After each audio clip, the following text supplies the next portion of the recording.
C'est la plus grande des 4 îles des Baléares. Des calanques à couper le souffle, des plages de sable chaud. Au milieu de la Méditerranée, Majorque est une escale paradisiaque où s'invitent 12 millions de touristes chaque année. Mais vous allez voir, Majorque, ce n'est pas uniquement ça. On commence notre week-end par une petite visite culturelle en plein cœur de Palma avec le palais de la Almudaina. C'est notre incontournable. Hola, Lucia. Bonjour Julien, bienvenue au palais royal de l'Almudaina. Venez avec moi, je vais vous faire visiter. Ancienne forteresse maure, devenue palais royal catholique au XIVe siècle, l'Almudaina témoigne d'un passé mouvementé.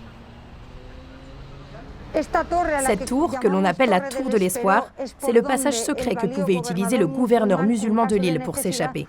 D'ici, il pouvait atteindre facilement le port. Et il devait descendre avec une corde, c'est ça? Oui, c'était la seule solution, parce que c'était la seule tour construite sans escalier. Aujourd'hui, l'Almudaina est l'une des résidences d'été du roi d'Espagne. Allons maintenant visiter le bureau de Sa Majesté le Roi. C'est ici que Felipe VI reçoit ses invités en toute simplicité. Tous les recoins de ce château abritent une histoire ou des légendes. L'une des plus mystérieuses se situe dans les sous-sols de la forteresse. Ici se trouvait le laboratoire de l'alchimiste Jacques Lustrac. Et qu'est-ce qu'il fabriquait, cet alchimiste français, dans son atelier? L'une de ses idées, c'était de transformer le métal en or. Mais l'or véritable de l'île est 30 km plus au nord. Ces agrumes sont arrivés il y a 600 ans dans les cales des bateaux arabes. Depuis, ces orangeraies de Sóller font la fortune de la vallée. Il faut couper la tige et sans les feuilles, c'est mieux. Je vais essayer là, celle-ci paraît belle. Alors sans les feuilles, hein. Tac. La famille de Sebastiana récolte chaque saison à la main 4500 kg d'oranges à presser. Plus qu'à déguster. C'est vraiment délicieux. En contrebas de la vallée, dans le port de Sóller, cette relique de 1913 fonctionne toujours à merveille. Si tu vas à Paris, tu visites la Tour Eiffel. Et si tu viens à Sóller, tu prends le tramway. C'est comme un musée ambulant. Infatigable, ce tramway en bois verni ne dessert qu'une station. Les routes majorquines ignorent la ligne droite.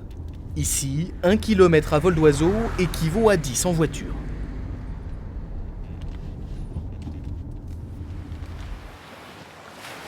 Notre destination est une merveille géologique.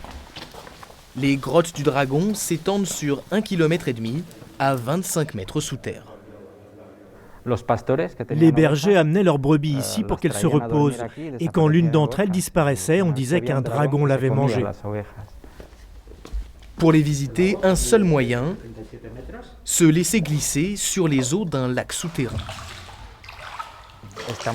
Nous sommes sur le lac Martel, qui doit son nom à l'explorateur français qui a découvert cette partie des grottes. C'est l'un des lacs souterrains les plus grands d'Europe, et même l'un des plus grands au monde. Ici, la température ne varie presque pas, toujours comprise entre 18 et 20 degrés, la promesse d'une douce balade dans les entrailles de la Terre, avant de rejoindre les sommets. Au lieu de pèlerinage, Sainte-Marie de Youc, sainte patronne de l'île, est une basilique de montagne. Pour moi, cette basilique, c'est comme une coupe en or, une chose précieuse dont il faut prendre soin. Les gens qui viennent en ce lieu, poussés par leur foi ou simplement parce qu'ils aiment bien être au milieu de la nature, trouvent un lieu de rencontre. Pour accéder aux chambres, on peut traverser la magnifique nef de la basilique.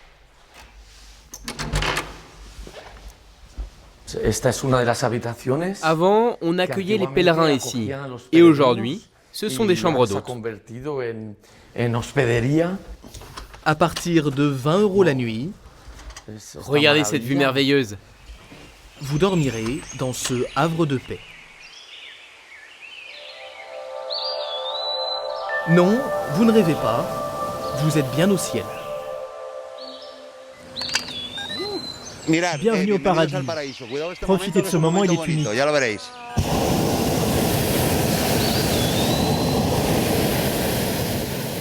C'est toujours magique. Quand le ciel est dégagé, on peut voir toutes les îles voisines.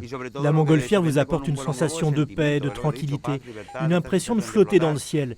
Et si on ferme les yeux, on n'a pas l'impression d'être dans une montgolfière. C'est de la pure magie. Au début, on ne voyait absolument rien, et en prenant de l'altitude, on découvre un autre monde. C'est incroyable. Notre week-end s'achève ici, au-dessus d'une île qui semble émerger d'une mer de nuages, comme si elle s'était un peu envolée avec nous.